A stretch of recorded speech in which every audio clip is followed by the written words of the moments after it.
Après 15 jours de débat en commission des lois et dans l'hémicycle, nous allons adopter un texte initié par des sénateurs, conforté par les deux ministres de l'Intérieur et de la Justice et approuvé par les sondages d'opinion.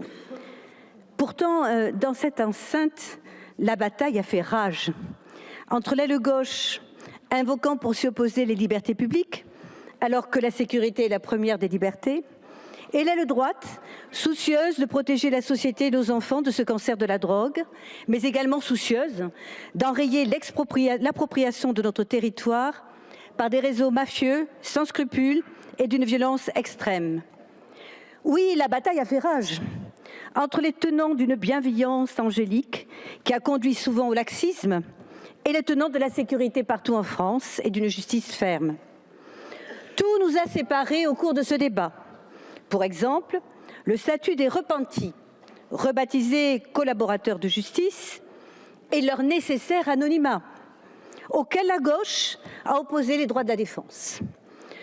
Autre exemple, un système carcéral renforcé dans des lieux étanches à la poursuite des trafics en prison, auquel la gauche a opposé la vie privée et familiale de ces criminels endurcis. Autre exemple, des moyens de renseignement modernes et adaptés aux nouvelles technologies, auxquels ont été opposés la protection des messageries cryptées et des GAFAM. Autre exemple, l'aggravation des peines à laquelle la gauche de Christiane Taubira a opposé la justice réparatrice plutôt que la prison expiatrice, allant même jusqu'à qualifier de sadique de retour des peines planchées. Enfin, l'expulsion des logements sociaux à laquelle on a osé opposer la précarité de ces oligarques de la drogue qui vivent dans l'opulence. J'ai mesuré alors la fracture entre nous sur notre vision de la démocratie. C'est d'actualité aujourd'hui.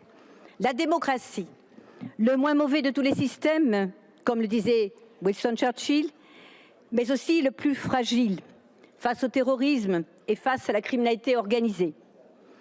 Notre engagement consiste donc, pour nous tous, à préserver l'équilibre entre se battre pour nos valeurs tout en respectant nos valeurs. Je ne doute pas, chers collègues, de votre sincérité, même à gauche, à part peut-être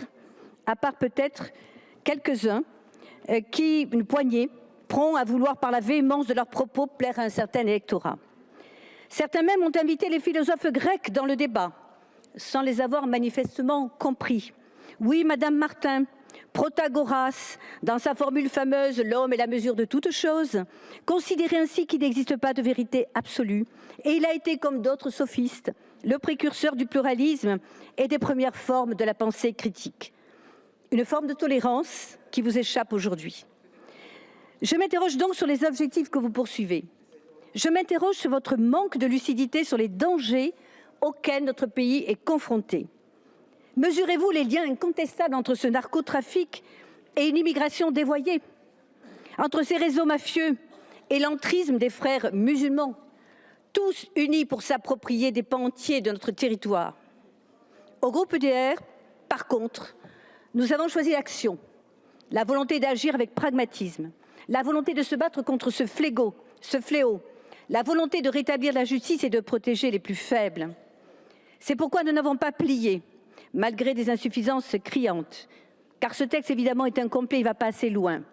Évidemment, le budget de la justice reste clochardisé et trop éloigné des enjeux.